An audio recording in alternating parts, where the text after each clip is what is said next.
북한의 단거리 발사체 발사를 놓고 정치권의 공방전이 연일 뜨거운데요.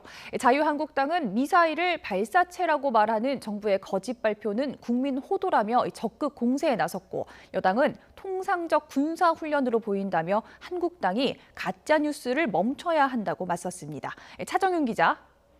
네, 국회입니다. 네, 여야 자세한 반응 전해주시죠.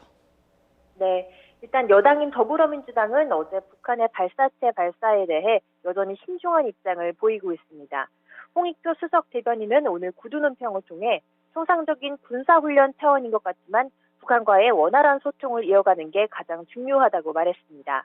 그러면서 상대를 자극하는 것은 바람직하지 않은 만큼 상호 간의 군사 합의대로 적대 행위는 일체 중단되어야 한다고 덧붙이기도 했습니다.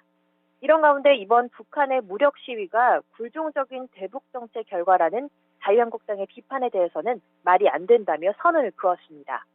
또 앞서 황교안 대표가 미사일이 아니라는 국방부의 발표는 거짓말이라고 말한 데 대해서 당대표가 증거도 없이 가짜뉴스를 퍼뜨려서는 안 된다며 대중 앞에서 허무맹랑한 얘기를 하는 건 지도자로서 결격 사유라고 비판했습니다. 반면 자유한국당은 북한이 무기훈련 장면을 대대적으로 공개한 이후 공세 수위를 더 높이고 있습니다. 민경욱 대변인은 북한이 다시 본성을 드러냈다며 한미동맹을 굳건하게 하고 북한 도발에 대한 대응 조치를 마련해야 한다고 맞받아쳤습니다. 그러면서 미사일이 아닌 발사체라고 말하는 군 당국의 발표는 국민을 호도하는 것이라며 적 앞에서 무장해제를 한 우리 정부는 만고의 역적으로 역사에 남게 될 것이라고 경고했습니다. 또 굴종적이란 표현은 일방적으로 타격을 당하면서 자존심을 세우지 못하는 것을 뜻한다면서 북한으로부터 오지랖 넓은 중재자라는 소리를 듣고 홀로 판문점 선언 1주년 기념식을 여는 현 상황에 대해 상식적인 판단력을 보여준 것이라고 반박했습니다.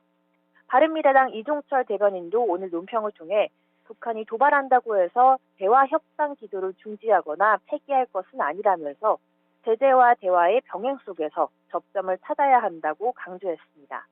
이런 가운데 한국당은 잠시 후 오후 3시쯤 당내 북핵 외교안보특별위원회를 긴급 소집하고 북한의 도발 관련 대책을 논의할 예정입니다.